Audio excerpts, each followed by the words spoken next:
Hello and welcome to Monster Monday. Today we'll be dipping into Volo's guide to monsters because I had a request from Luke Ramsden to cover the Cranium Rat.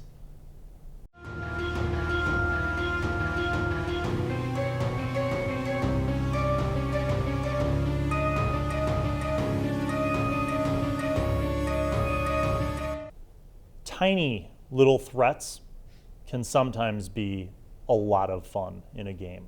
And I view the Cranium Rat as one such thing. When you think of like mundane animals like rats, they're at most a pestilence. But these are vicious. Let's take a deeper look at the lore behind the Cranium Rat. Mind flayers create cranium rats by bombarding normal rats with psionic energy. Cranium rats are no smarter than ordinary rats and behave as such. However, if enough cranium rats come together to form a swarm, they merge their minds into a single intelligence with the accumulated memories of all the swarm's constituents. The rats become smarter as a result, and they retain their heightened intelligence for as long as the swarm persists. The swarm also awakens latent psionic abilities implanted within each cranium rat by its mind flayer creators, bestowing upon the swarm psionic powers similar to spells. First of all, I just want to go on the record as saying that I've never liked psionics as a DM. I always felt like they might have been a little overpowered in every edition. I'm wary of them. I don't like players having them. I've never really been interested as a player in having a character who has psionic abilities. But this is pretty cool if you're a DM who wants to throw a little curveball at your party. All right, so tiny cranium rats. Yay, they're tiny. They have an AC of 12. They're considered challenge rating 0.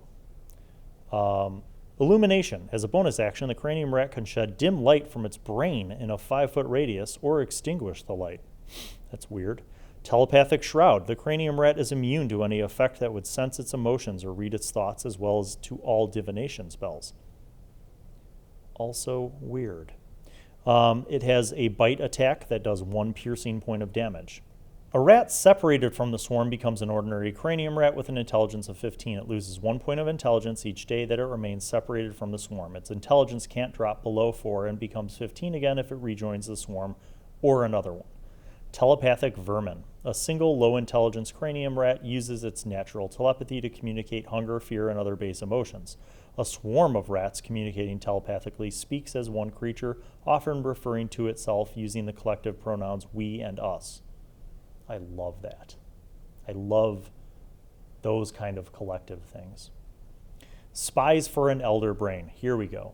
Because you probably by now are like, Bill, why, other than the request from your subscriber Luke, why are you covering this dumb thing? Because, again, this is not so much a great single encounter option. I think that you integrate cranium rats into a longer term adventure and maybe into a campaign. And here's how. Mind flayer colonies use cranium rats as spies. The rats invade surface communities and act as eyes and ears for the elder brain, transmitting their thoughts when they swarm and are within range of the elder brain's telepathy. Cranium rats occasionally spread beyond the elder brain's range of influence. Whatever these rats do is of no concern to the elder brain, and the Elithids can always make more if they so desire. So imagine that you have a campaign setting and you want to lead it into some kind of longer-term multi-adventure, underdark or subterranean thing, right? You want to use Elithids, you want to use mind flayers, you want to use all those underdark creatures that we've talked about and all the ones that we haven't talked about yet.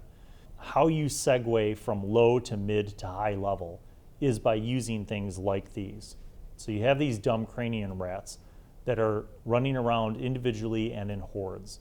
And early on, maybe at low level, like not low, like first, but third level or something, you have the party starting to encounter these things, like in cities, right? And then maybe the party's inquisitive enough to investigate, and they find that these things are living in the sewers below the city. And so they go into the sewers, and you run a whole sewer adventure. And the Cranium Rats, meanwhile, are like spying on the party and informing the Elithids, right? Because underneath the sewer is an even older series of caverns and caves. And underneath that is ultimately your super subterranean Underdark environment. But you kind of peel back the layers, and throughout all these different layers, the party's wondering how these enemies keep evading them, right? You could start it off as like a mortal cult, okay? You don't even have to reveal that the cult is tied to the Elithids. You could have some obscure reference, right? But as they investigate further and they go on other adventures, they keep recurring, they run into these recurring themes where this cult is, serving very strange, ancient, otherworldly creatures, and you can have them kind of tie it in with like almost Cthulhu-esque,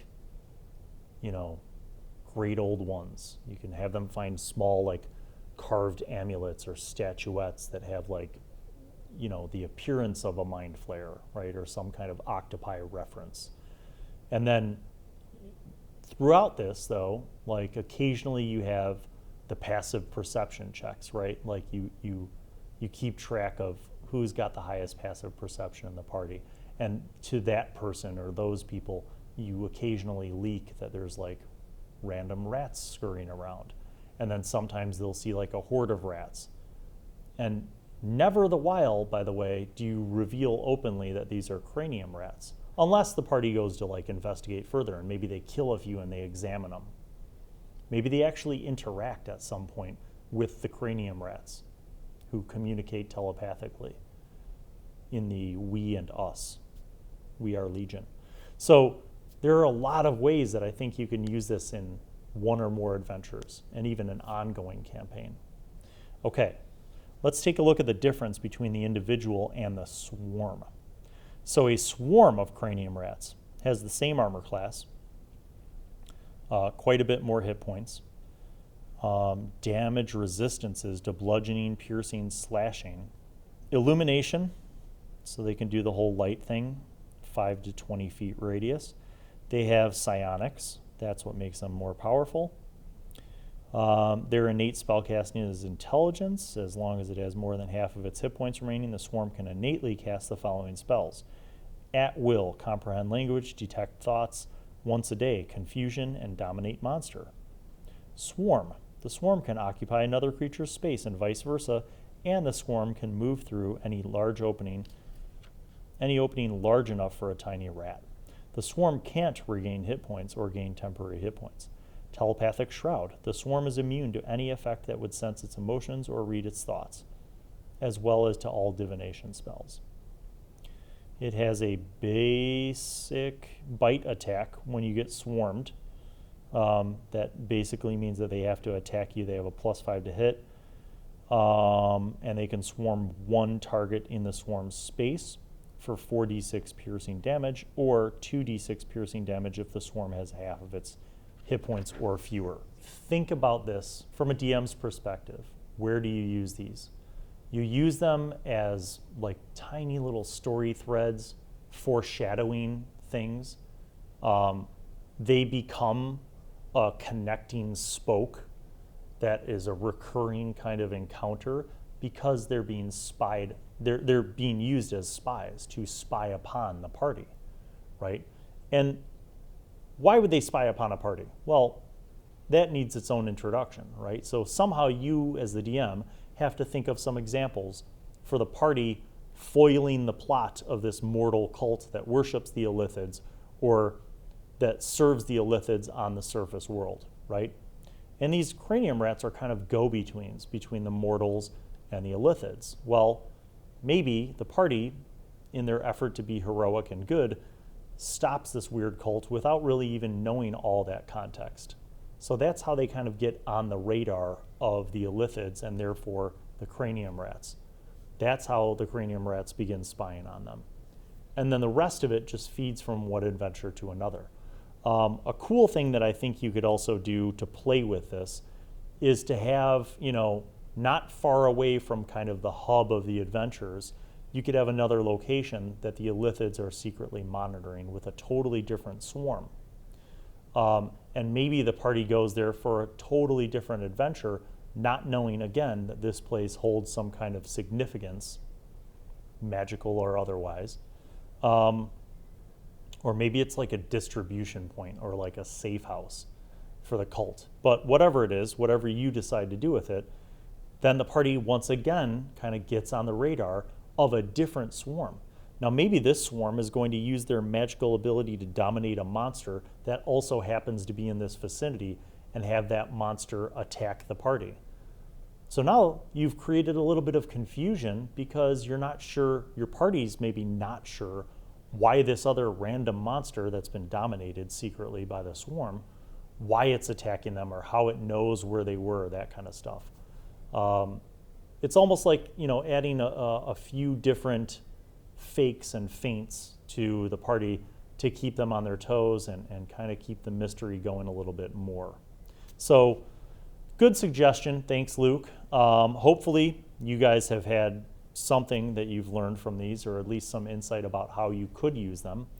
And if you don't like the Elithids, if you don't like the whole Underdark vibe, you could very easily modify the theme of the Cranium Rats to be serving some evil wizard, okay?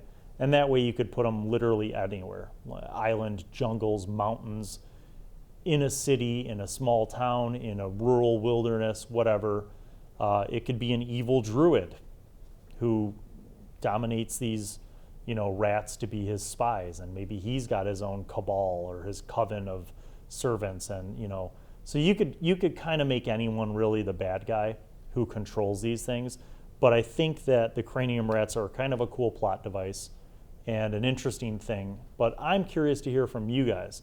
So if you as players have encountered Cranium Rats before, or if you've used them as a DM, then by all means, please share in the comments below. I like to read those things, and so do the rest of the friends that are part of our community.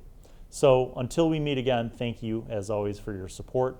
Please remember to click like and subscribe.